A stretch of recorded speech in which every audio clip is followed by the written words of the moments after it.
A huge heel turn takes place after WWE Bad Blood. Three major returns happen at WWE Bad Blood. WWE introduces two new championships. And are we about to get Gunther versus Goldberg? Hello and welcome to the Solo Sunday News here at WhatCulture Wrestling. Myself, Andrew Pollard. I hope you're well. I hope you're good. I hope your weekend is going as well as it possibly can do. I'm very happy because Wrexham got a spectacular 4-1 win yesterday. Very good stuff. Come on, the town. Anyway, let's get into wrestling chatter and let's get into... Actually, not into Bad Blood, but into what happened after Bad Blood went off the air. Now, Bad Blood, a very, very good premium live event. And the main event was Cody Rhodes and Roman Reigns picking up a win over Solo Sikoa and Jacob Fatu. But what happened afterwards was probably even more newsworthy. And no, I'm not talking about If You Smell. We'll get to that in a second. In a somewhat of a shock move, WWE turned Kevin Owens heel off air at Bad Blood. Now, this is something that there's no official WWE footage as such, but there's lots of fan footage circulating on social media, where basically Owens confronted Cody Rhodes after the event at Cody's bus, motorhome, whatever you want to call it. The two seem to have a fairly heated conversation. There's a bit of a push or two, and then Kevin Owens just beats the absolute piss out of Cody Rhodes, puts the boots to him when he's on the floor. Security and WWE officials arrive on the scene. Bobby Roode is there. Kevin Owens tries to throw a bin at Cody, and then KO gets in a Lamborghini and drives off. So Kevin Owens has turned heel, which, people have been speculating whether KO or Randy Orton might turn on Cody, or maybe that the tease of an Owens turn was kind of a red herring to make it more of a shock when Randy is the one to turn on Cody Rhodes. I was thinking that Orton turns, faces Cody Rhodes at Survivor Series, takes the title from him, then drops it back to Cody at the Royal Rumble. But now it remains to be seen what will happen with Randy Orton. And obviously now we go back to a Cody versus KO feud. And hey, maybe you do a title change. And maybe it's Kevin Owens that gets that title for a bit. And Cody Rhodes gets it maybe back, like I said, at the Royal Rumble in the lead to WrestleMania. But the good thing about this is it's a heel turn, kind of. It's one of those turns where if you're the heel in this, or you're like on their side, you can understand the reasoning. Owens clearly felt betrayed that Cody teamed with a man, as in Roman Reigns, who spent so long screwing over Kevin Owens, Randy Orton, Matt Riddle, heck, even go back to Edge and Bryan Danielson, Daniel Bryan. The point being that Roman Reigns screwed over so many people for the longest time. And now Cody Rhodes, all of a sudden, it's just like, yeah, I'm happy to team with him. It's cool. More often than not, the best heel turns are the ones where the heel has full justification, at least in their own minds, for why they're doing what they're doing. And then Kevin Owens, if you're Kevin Owens, you can see why Kevin Owens would be pissed off with Cody Rhodes. We've seen it on TV. We've seen Randy Orton kind of question it a little bit as well. It's, as I just said, you're all of a sudden just quite happy to team with this guy who spent literally years screwing over people. And expect your friends to be good with this, especially when your friends are some of the people who've been screwed over by this guy, Roman Reigns. So you can see where Kevin Owens is coming from. I'm surprised they did it off air. And I believe that the logic is clearly that it's just they took a bet on online buzz that people will film this because the fans are all there outside, clearly waiting to see Cody. Cody's going back to his bus. And so WWE just thought, right, we're going to take a chance and just see if this goes viral, as it would be the phrase. And it clearly has, because it's doing the rounds on social media this morning, and it was cool to see. It was a very aggressive Kevin Owens, and I like my Kevin Owens to be very aggressive. I want to see him powerbombing fools on the ring apron. I want the prize fighter back. I want my NXT Kevin Owens. I want the Kevin Owens who came out an open challenge thing for John Cena's US title and just beat the crap out of John Cena and stood over him, stood on his US title, held the NXT title up in the air. That Kevin Owens, man. So yeah, we'll have to see where this goes. But to go back to that main event match, Cody Rhodes, Roman Reigns versus Solo Sikoa and Jacob Fatu, that match served up not just one, but two major returns. Firstly, Jimmy Uso appeared ringside in a hoodie with a bandana covering his face. Could clearly see who it was. I mean, Corey Graves, I like Corey Graves. I think he does a great job, but it was just like daft where you were supposed to believe that because his monitor had been knackered, ruined, he couldn't see at ringside. It's like, dude, you sat right there. It's like, I can't see, Cole. My monitor's broke. What's going on? And it's like, dude, you sat literally like 10 foot away from this guy that's at ringside. Anyway, Jimmy turned up, took the hoodie down, super kicks with Tonga Loa. Taking them out of the equation. Roman got the pinning Solo to get the 1, 2, 3. Him and Jimmy have this emotional hug in the ring, and it got a massive pop. It was like Roman kind of looking like, you've not given up on me, because obviously all the family have left Roman behind, whether it's Jey Uso, whether it's the new bloodline. The Roman has been on his own since he's come back, and it's just this thing of like, you've come to help me. We're family, we're cousins. It was cool. Roman had a big hug with Jay. Then with Jimmy. Jeez. Then they make their way up the ramp, only for a 4-on-1 attack to take place in the background, where Cody Rhodes gets a bit of a beating from the new bloodline. Roman kind of refuses to help, saying he gave Cody his word for the match that he'd have his back for the match, and like, that was it, man. You won and done. We've had the match is done. Yeah, I gave my word. I helped you out in the match.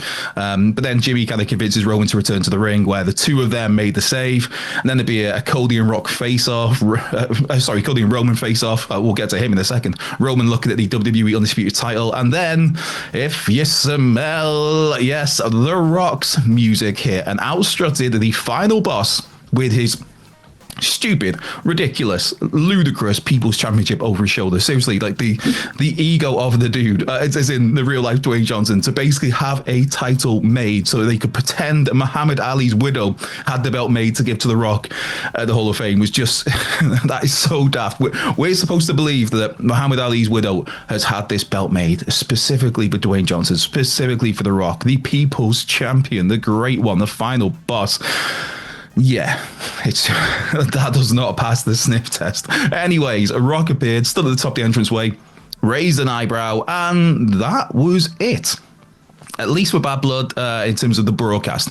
There was an Instagram post later, which was kind of a lot of nothing, really. It was the Rock spent about 5 minutes walking. You see him walking through the backstage after the end of Bad Blood, walking to the outside area, walking to his bus, his motorhome, and he just kind of says the same things a lot, and not really much that he says. There was just talking about himself as the final boss. He said that a million times. Talked about the electricity, blah blah blah blah blah. Drank some of his tequila, played some ZZ Top, and the only kind of takeaway really was he said he was tired of the BS that's been going on in WWE for the past few months.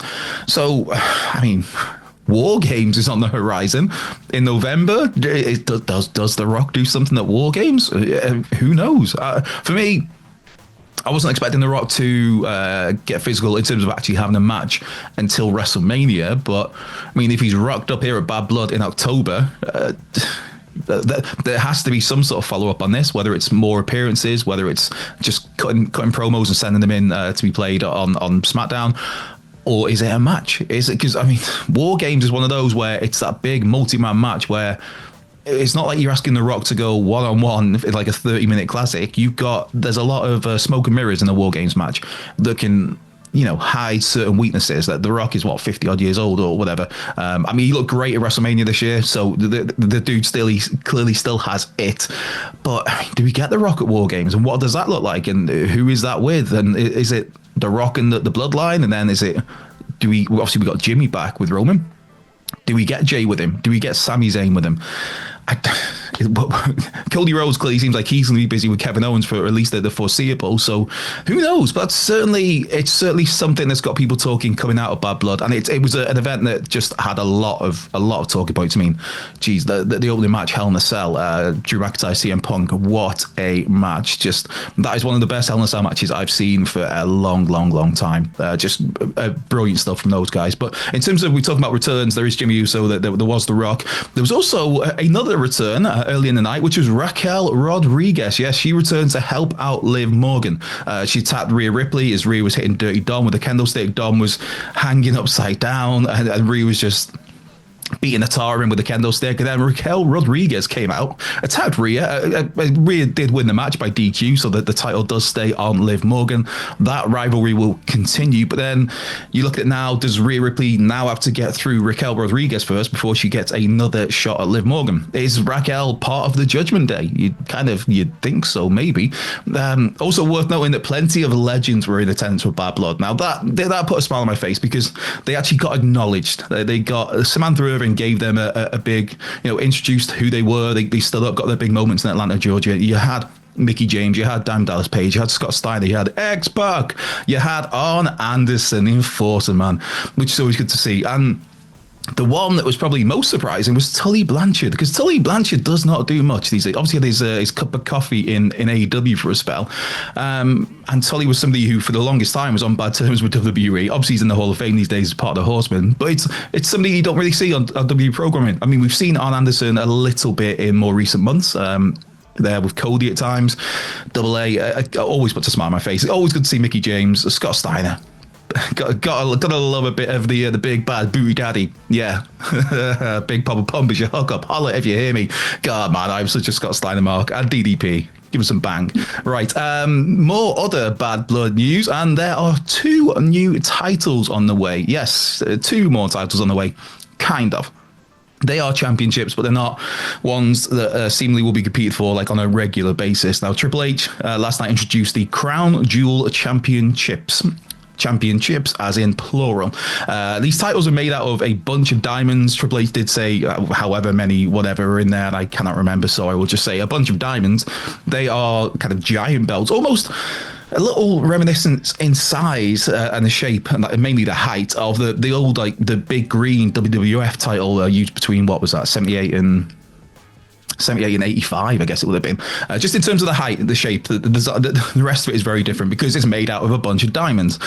These titles will be on the line at Crown Jewel next month, November the 2nd, and it will pit the WWE Undisputed Champion against the WWE World Heavyweight Champion for the men's Crown Jewel title, and the WWE Women's Champion taking on the WWE Women's World Champion for the Women's Crown Jewel. None of those titles will be on the line in those matches. It's just the Crown Jewel that is on offer. So currently, that looks like it'll be Cody Rhodes versus Gunther, and it'll be Nia Jax versus Liv Morgan. The matches, like I said, will take place at Crown Jewel November the 2nd, so just under a month away. Now, previously, WWE had a habit of doing these champion versus champion matches at Survivor Series for a spell. We got some really good matches out of that. I mean, Daniel Bryan, Brock Lesnar, that was a lot of fun. Brock Lesnar and AJ Styles was a lot of fun. Shayna Baszler, when she was the NXT champion against Becky Lynch and Bayley, that was a whole lot of fun. And Shayna won. That was when Shayna was being pushed as a massive killer heel, and then she moved to the main roster and started buying people and just... Man, what happened? What happened? It's one of the great, like, how have you fumbled this for me? When you look at people who moved from NXT to the main roster, Shayna Baszler, just an absolute killer in NXT. Anyway, speaking of Gunther, because at the moment he will be competing for one of those Crown Jewel titles, could we be getting Gunther versus Goldberg? Goldberg, Big E's favorite wrestler. Oh, big meaty man slapping meat. Yes, there was certainly a tease for that match at Bad Blood last night. It was part of Triple H doing that announcement for those new titles. That brought out Gunther, of course, the World Heavyweight Champion, who proceeded to then mock Bill Goldberg, who was sat in the crowd. Now, Goldberg had his son Gage with him. Gage, who is just a beast these days, looking absolutely jacked. He's playing football somewhere. I can't remember where, because I don't really care about American football, let's be honest.